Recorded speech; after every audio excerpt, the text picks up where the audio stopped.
The movie begins with Megamind's parents sending him to Earth at only 8 days old as his planet gets destroyed by a black hole. He was given a minion who is basically a small fish who will take care of him. At the same time, a child, who will become Metroman, is being sent to Earth as his planet is being destroyed by the same black hole.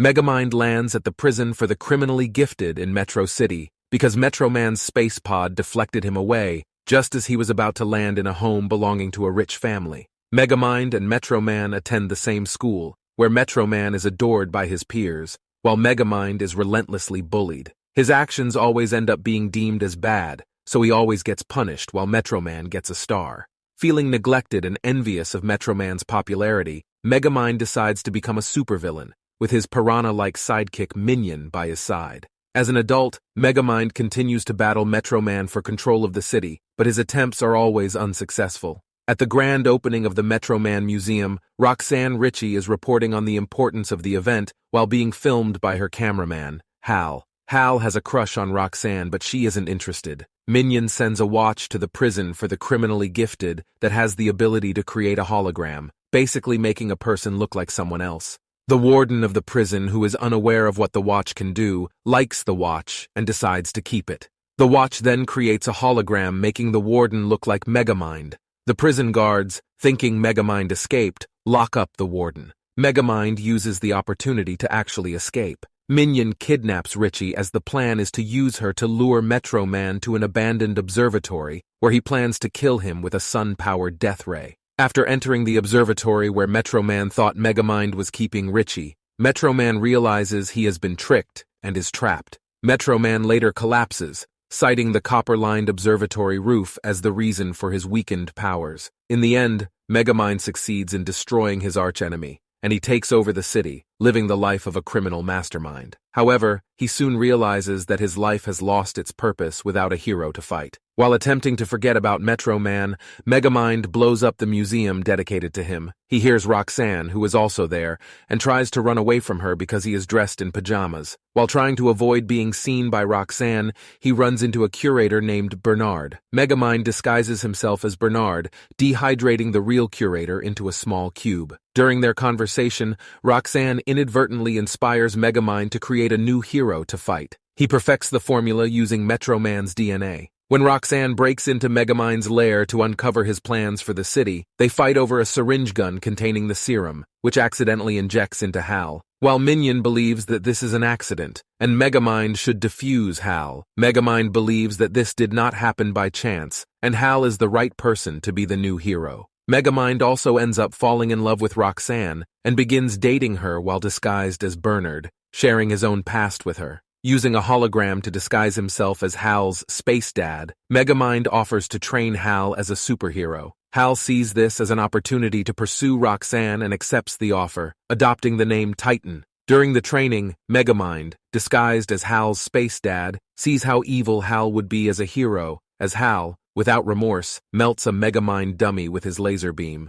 Megamind starts to do good things like keeping the city clean, safe, and allowing the banks to open. He is really doing this because of his love for Roxanne. Minion becomes suspicious of Megamind. Megamind still plans to use Titan as the hero replacement for Metroman and tells him that tomorrow he will fight Megamind and the city will know his name. Megamind and Minion get into an argument when Minion realizes that Megamind is dating Roxanne in a Bernard disguise. Minion believes Megamind is losing his interest in their criminal endeavors and warns Megamind that the bad guys never get the girl. Megamind is still stubborn in his ways and wants to go on the date, so he ends up telling Minion he doesn't need him. This results in Minion leaving. Roxanne, while in her apartment, tries to figure out what Megamind's plans are for the city by going over his notes. She finally figures out that it is a superhero named Titan. Titan hears her call his name and comes to her. Against her will, Titan takes her for a flight around the city. She gets scared and begs him to put her down, so he does. Titan reveals himself to Roxanne as Hal and decides to use the opportunity to try and get together with her. She rejects him and tries to figure out why he turned into Titan, but Hal gets upset at the rejection and flies away. Roxanne arrives at the date with Megamind, in disguise as Bernard. Megamind asks if she would still love him if he wasn't still human,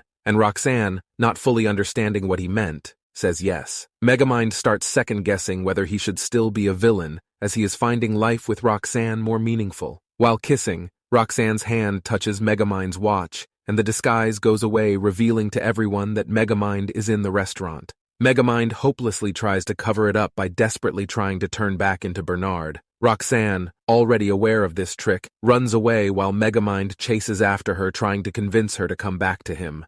Devastated, Megamind decides to carry out his plan to battle Titan by donning an elaborate cape, dubbed the Black Mamba, that Minion had made before their fight. After waiting in the town plaza all day for Titan, Megamind goes to his apartment only to learn that Titan has decided to become a supervillain and is no longer interested in being a hero. Titan informs Megamind that he wants to team up with him so that they can rule the city together. Megamind does not like this idea and wants Titan to be the hero. In order to achieve this, he provokes Titan by revealing himself as both Space Dad and Bernard, causing Hal to attack him in a rage. Unlike Metroman, Hal has no reservations about killing Megamind, and he pursues him relentlessly. Fleeing for his life, Megamind watches as Hal unleashes his fury on Metro City, seeking revenge for Roxanne's rejection and a lifetime of feelings of inadequacy. In order to end the fight, Megamind decides to lock Titan with a copper sphere. This would be similar to the way he defeated Metroman. Considering that Titan is made from Metroman's DNA,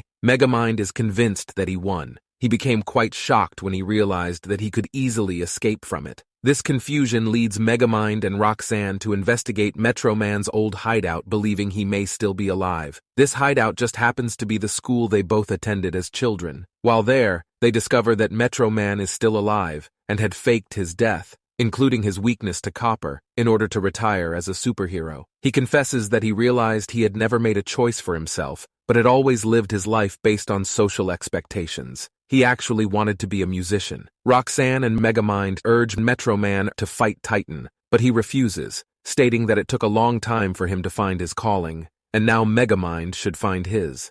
Megamind, not understanding what Metroman meant, decided to voluntarily return to the prison where he had spent most of his life. Roxanne decides to play hero and tries to stop Titan by talking him out of it. It fails, and Titan decides to kidnap Roxanne and threaten to kill her if Megamind does not turn up to fight him. Minion helps Megamind escape from prison, and they set out to rescue her. Megamind shows Titan the difference between a villain and a supervillain. Presentation. He appears surrounded by black smoke with laser lights and his bots making a really big version of his head. Megamind then proceeds to try and rescue Roxanne from the tower as it is falling over. While trying to escape, Megamind gets injured. While he is down, Titan decides to try and take out both him and Roxanne. He throws a bus at them, but just before it hits, Metroman comes out of the blue to save them. Titan, being scared of Metroman, decides to fly away for his life. Meanwhile, Roxanne, who is concerned for Megamind, runs over to find out if he is okay, only to find out that it is Minion who was disguised as Megamind.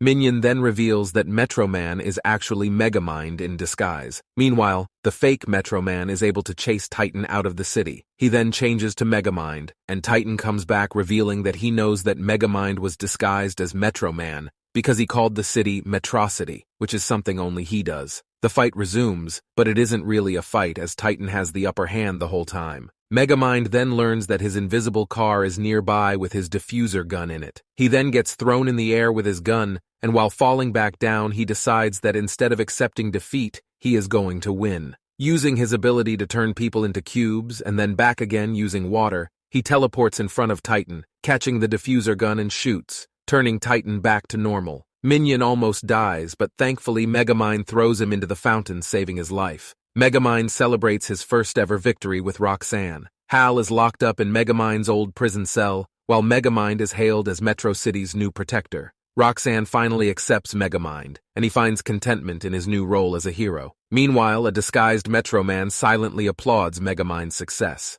In a post-credits scene, Minion is doing the laundry when Bernard, who was previously dehydrated, emerges from the washing machine, complaining that it was the worst day of his life.